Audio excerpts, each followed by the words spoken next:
Okay, so we'll call the meeting to order at 5:46. I do need the accessibility statement. Yep, sorry.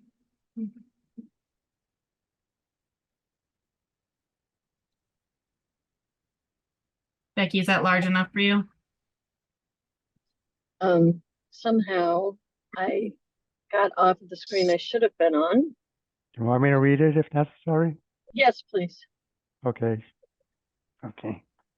This meeting is accessible to people with disabilities.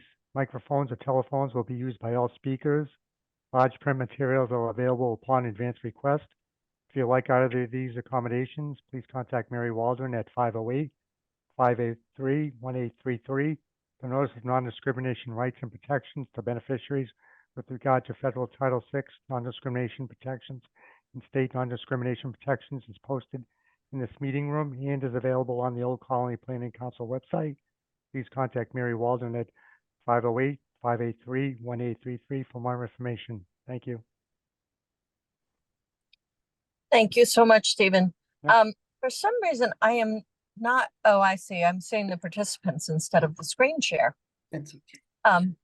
Okay, thank you. Mary, would you do the roll call for us? I will. Becky Coletta, Present? Yolanda Spinola, Frank Staffier, Present. Stephen Santisonio, Present. and Allison Shane.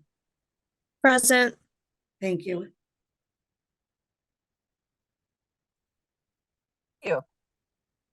So now we have the April 2024 meeting minutes.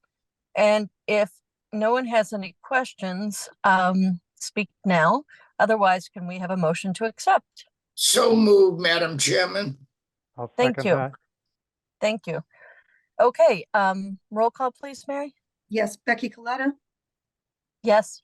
Yolanda Spinola, Yes. Frank Staffier, Yes. Stephen Santisonio, Yes. and Allison Shane. Yes. That is Thank unanimous. you. And just to be clear, I'm not driving, I am parked. Thanks. Okay. And now we have our April 2024 financials presented by Brenda Robinson.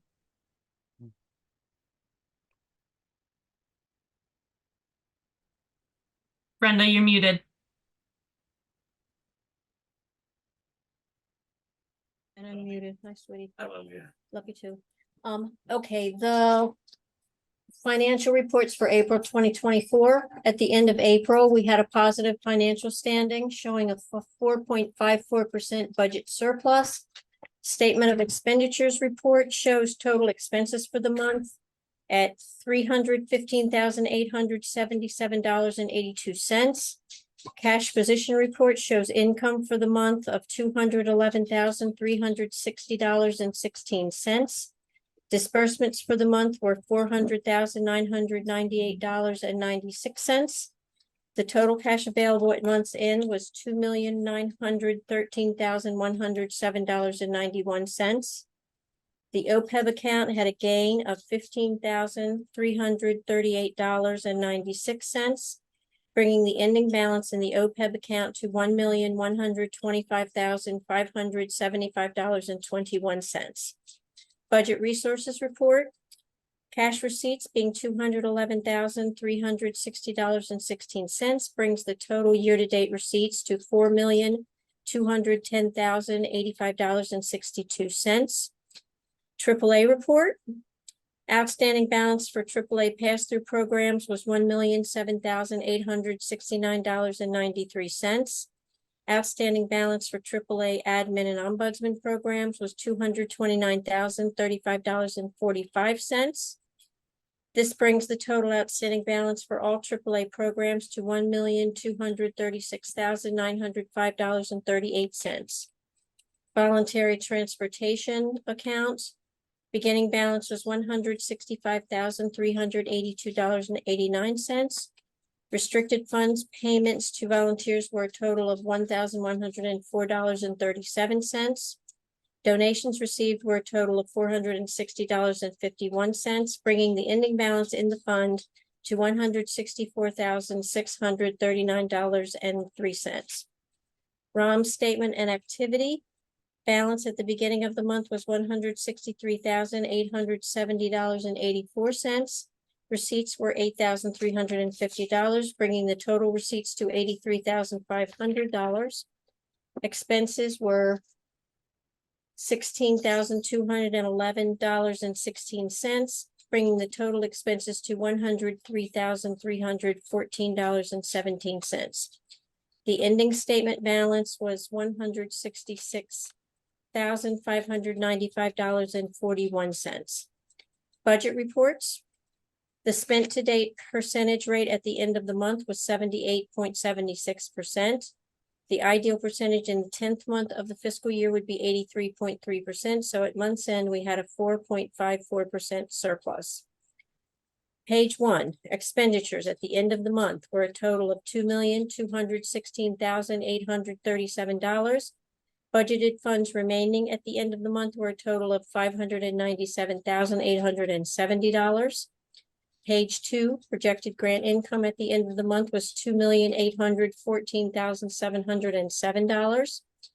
Page 3, there are no changes on page 3. Projected pass-through income remains at $1,719,329. Lastly, list of combined accounts payables and cash transfers for the month. And that's the end of the regular financials for the month of April. Thank you, Brenda. Welcome. Are there any questions? Madam Chairperson, if there are no questions, I'd like to make a motion that we accept the financial report as given by our young lady, Miss Robinson. Thank you. Do I have a second? I'll second that. Stephen? Mary, a roll call, please. Yes, Becky Coletta, Yes. Yolanda Spinola, Yes. Frank Staffier, Yes, Stephen Santisonio, Yes, and Allison Chain. Yes. Thank you. Thank you. Okay, now next on the agenda is the Northeastern Bank Savings Account. I think that should be Northeastern. Right. Oh, sorry. Um, and My bad. there's an action item there for Brenda. Okay, we have two bank accounts in the Northeastern Bank, and both accounts have been dormant for 3 years. Pursuant to General Laws, Chapter 200A, we have received notice that these accounts will be considered abandoned and will be turned over to the state treasurer unless we generate activity prior to November. I recommend now. Northeastern Savings Bank Certificate of Deposit Account, the CD account, matured in October of 2022 and has auto-renewed each year. It was discussed previously that a decision needs to be made on this account. My recommendation is to move the funds into a more lucrative interest-bearing account. Second account is the Northeastern Savings Bank Account Business High Yield Money Market Savings Account. To remove this account from dormant abandoned status, recommend at the very least that we make a small deposit or withdrawal from the account. Changes need to be made in person by a signer. Our 3 signers currently at this bank are Mary, Frank, and Christine. I spoke to Northeastern today, and I found out that the highest way to the most money making thing that we can do is moving the CD into another CD, a 9-month CD, which has an APY of 5%, and it would be tied up for 9 months. The other account is not as good of a percentage rate as what they are currently offering for money market savings, which is currently at a 3.5% APY. All funds are insured up to $250,000.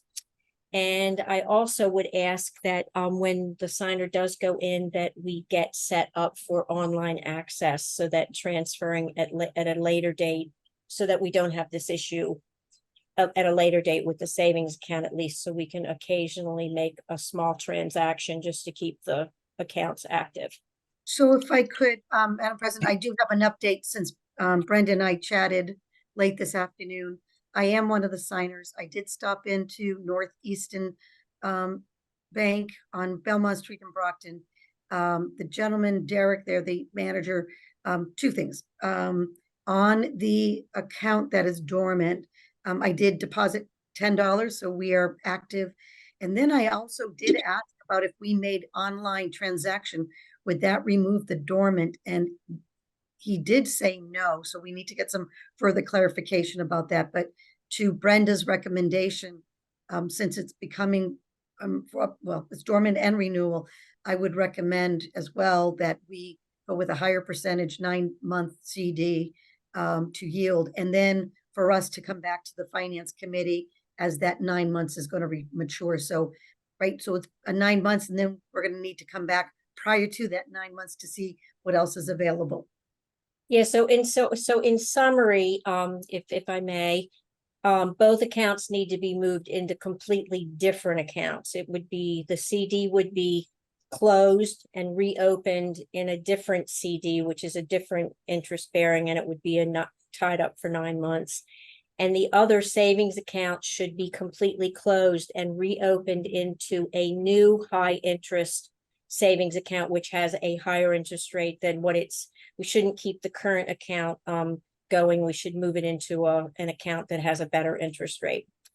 Okay, Well, I have. So could I have a motion to close out the CD at Northeastern Savings Bank and move that account into a 9-month CD, and to move the existing savings account, close that account, and open a new higher interest savings account also at Northeastern Bank?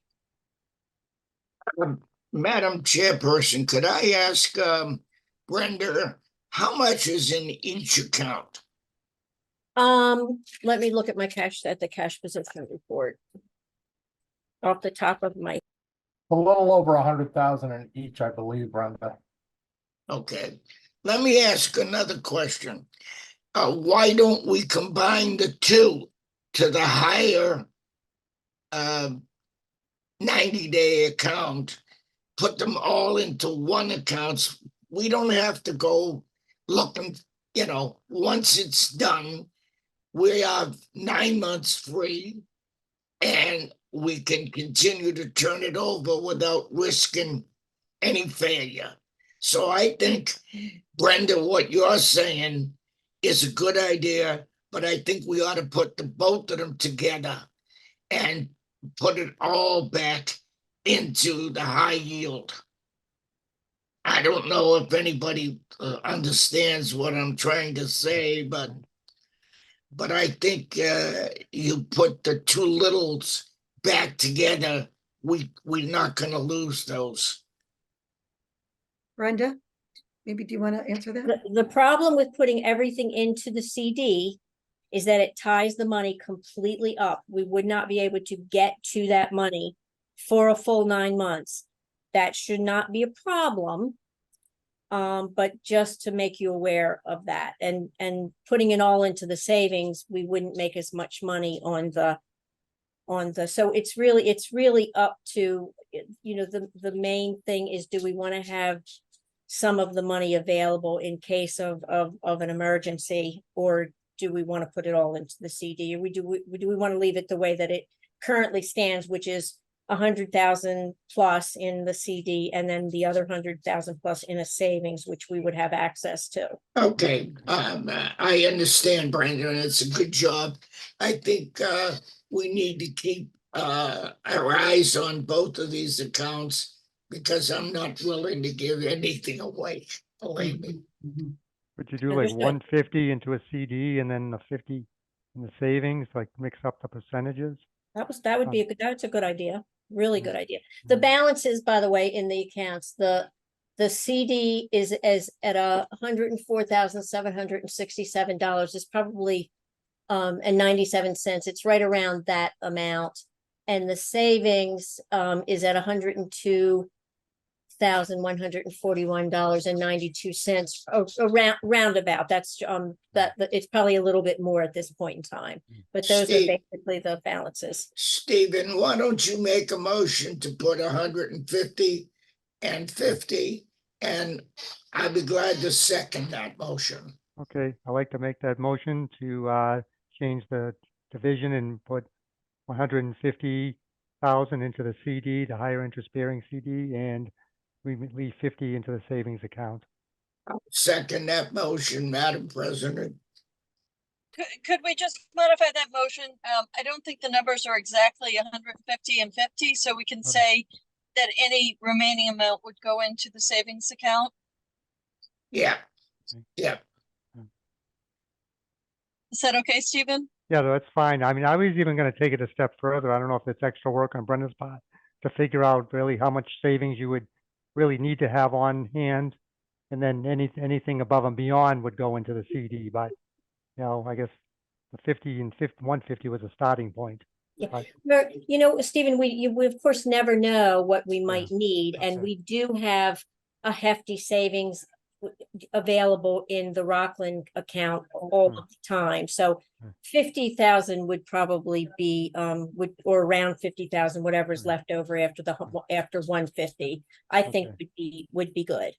Okay, I like Becky's suggestion that, you know, whatever above and beyond the 50 would go into the CD. So, Right. Perfect. And I will be glad to second that, Brenda. Okay, Mary, could we have a roll call? Yes, Becky Coletta, Yes. Yolanda Spinola, Yes. Frank Staffier, Yes, Stephen Santisonio, yes. and Allison Shane. Yes. Okay, thank you. So Brenda, we have the cherry sheets. I'm sorry. I think Mary, were you going to report on the cherry sheets? I can just do this quickly. I don't think that we need any action for the committee today. But Brenda, so for all of you that I think we've gone through it with the retreat, and I know at other past finance meetings is that each of our communities pay an assessment to Old Colony Planning Council. That is how our regional planning agencies work. Obviously, we get additional grant funds to supplement, but the way that we have done this over, at least since I've been here, is that on a quarterly basis, Brenda sends in a request, an invoice, a request for payment. This last couple weeks ago, Brenda received an email from the contact at the old, I'm going to call it the Livable Communities Department, saying that there's a new person and looking for further documentation. Since then, both Charlie and we reached out to Pat Chimella in our enabling legislation. It explains that is part of how the assessments work and that it is collected by the state and then we get those funds on a quarterly basis. So we shared that, but in the meantime, I also reached out to our the other organization, MAPC, Metropolitan Area Planning Commission, is the only other regional planning agency that has their funds collected like we do. Let me give an example. The SERPED has to go to each of their 26 communities to get their assessment. We don't have to collect it. The state collects it for us along with MAPC. The difference is between us and Metropolitan Area Planning Commission is that the comptroller's office receives and they bill on a monthly basis, which again, as you can imagine, instead of us having to figure out our finances on a quarterly basis, it's a continual 12-month receipts. So when we found this out, I made a request to Sean Cronin and Assistant Secretary Juan Vega to set up a meeting with them to talk about the format. How come our two regional planning agencies are in two different formats, and can we go on a monthly basis? Basically, we're still getting our funding. And we should be continuing to get our funding. It's just, I think it's opened up a window for an opportunity to do it on a monthly basis. So that is the cherry sheet. Legal documents, no action. I think it was just at the time that came in. We were uncertain. We have not heard communication back from the new director who is in charge of the quarterly assessment. And but at least it's been raised to a higher above to make sure that there's some continuity. Charlie, did you want to add anything to that? No, I think you covered it perfectly. That's the way it's the quarterly invoicing to the state. That's how it's been for decades, so. But it would be nice to go to monthly. Yes. To So we'll even it keep, out. we'll keep everybody posted on our communication, but since it at this point does not have a financial impact, but it is a financial matter, so bringing it up to you to inform you of the of its status. I would just want to make sure that they don't decide somehow that instead of going to monthly, we should actually get treated the way other regional planning organizations get treated I and have to agree. go to the towns. So technically, they can't because it's in the enabling legislation, so they'd have to change the enabling legislation. Okay, all right. I thank I you. just don't want anyone to get a bright idea. I know, All right, the GIC updated benefits report.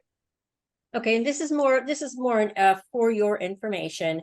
Our GIC health insurance is changing drastically as of, at the moment, we have a 60-day waiting period, probationary period for health insurance to take effect from the hire date of an employee starting on July 1st, the next fiscal year. If an employee is hired on the 1st of the month, their coverage begins immediately on that day.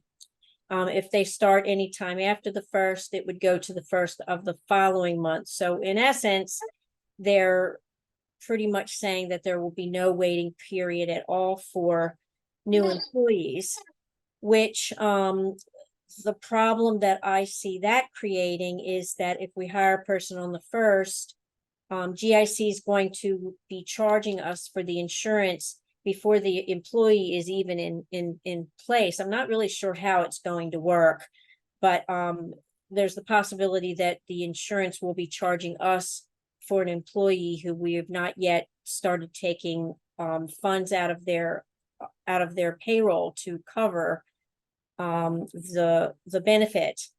And GIC is where it used to be, we would file a discrepancy report every month. When we would get the bill, we have the option of filing a discrepancy report to report if anybody was under or overcharged, and then GIC would bill the employee or take or carry that on their side. Now it will be 100% up to us to if we have any payments to GIC that we haven't collected from an employee, even if the employee starts on the 1st and then leaves,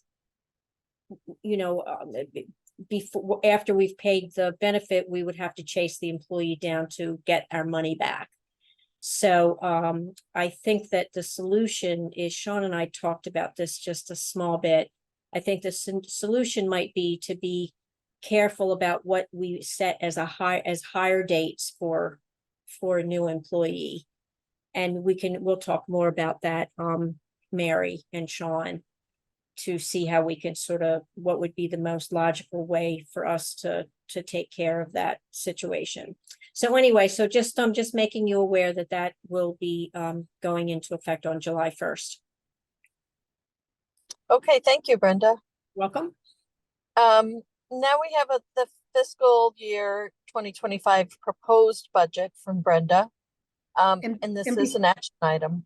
Yep, and before Brenda starts, just again for the members of the committee, we started this process back in March with a general overview and how we are moving forward. And then at the April meeting, we went into a little bit deeper conversation. Since then, we've also had personnel committee, hence which is why there's an agenda item. Only if there is a request to ask deeper questions about personnel matters, we will need to go into an executive session. But I think what the personnel committee had talked about, and Stephen certainly can add a little bit more to this, is that we are trying to be as level funded as possible with things such as with the grant coordinator, with Paul Lamano and seeking additional grants. We feel very confident in sustaining this budget as well as the salaries for a minimum of 3 years, because that's a lot what many of our funding sources go out to. And we'll continue to sustain from beyond then, but we feel very confident that this budget that has been put together before all of you is a very solid one. So Brenda, do you want to maybe run through just? Sure. Prior to May and June FY 24 expenses being posted, the projected balance for the FY 25 budget begins with income and expenses at $2,951,619. This shows a beginning amount of $73,919 in surplus funds. So that is, where the projection stands at this point, and barring any unexpected larger expenses hitting in FY 24 that look like they may repeat in FY 25. It looks like that's a pretty safe surplus amount. In fact, it's a very safe surplus amount, because we know for sure that we have other grant income coming down the path in the not too far away future that are not reflected on the FY 25 budget just yet. So if anybody has any questions about any of the areas, again, this is projected based on the trends, the history. Some things went down, some things went up. So if anybody has any questions about any particular area, now would be the time to ask. Do we need a motion on this? I think we do, Mary. I'm not sure. No, we definitely do. Yeah, Yes. we do. We do. Well, I will Except make a the motion that fiscal year we take Brenda's recommendation and to move this forward for a second. I will second that. Do we have a second? No, I seconded it. Sorry, Stephen. Mary, could we do a roll call? We can. Becky Coletta, Yes. Yolanda Spinola, Yes. Frank Staffier, Yes. Stephen Santisonio, Yes. and Allison Shane. Yes. And just for purposes, this will be going tomorrow to the full council for its approval as well. All right, great job. And I expect that I'm optimistic that we'll also have more grants that'll make us in an even stronger position next year. I agree. Leave at this time. So I'm going to say that we had a really great audit kickoff meeting, and I will leave myself, but let Brenda explain to everyone how that went. Thank you, Becky. And, Good night. and Thank you. thank you, Becky. And Night. Stephen, maybe if you can just take up the rest of the meeting. Sure. Yep. No problem. Okay, so Okay. the audit, so we had an audit kickoff meeting today. It was, short and succinct. And it looks like we she's given us the schedule of the plans of the whole audit run through, and it looks like Sean and I will be hitting the ground running on June 23rd. That's when everything really gets into full swing. Right now I'm still putting together reports to send to her, and Sean and I are still just making sure that every month is as clean as it can be at month's closing. And that's really about it. Stephen, I don't know if you had anything else to add. No, I did not. I just want to throw out if anybody else wanted to bring up anything that's not listed here or that we haven't touched on. Yeah, But one just on the audit report, Brenda? Oh, no. I was gonna add, I was gonna jump in where Stephen wanted to add something, that I needed to go back to the GIC benefits report, because I forgot to say that it's going to require a revisit to the personnel policies because the health insurance rules have changed. I forgot to add that tidbit in there. But And that can wait. that's all. That can wait till January, as it's state law that's changing, not our own laws that's changing. So Yeah, no, I understand. I just forgot to mention it at all. I felt like I needed to. So, okay.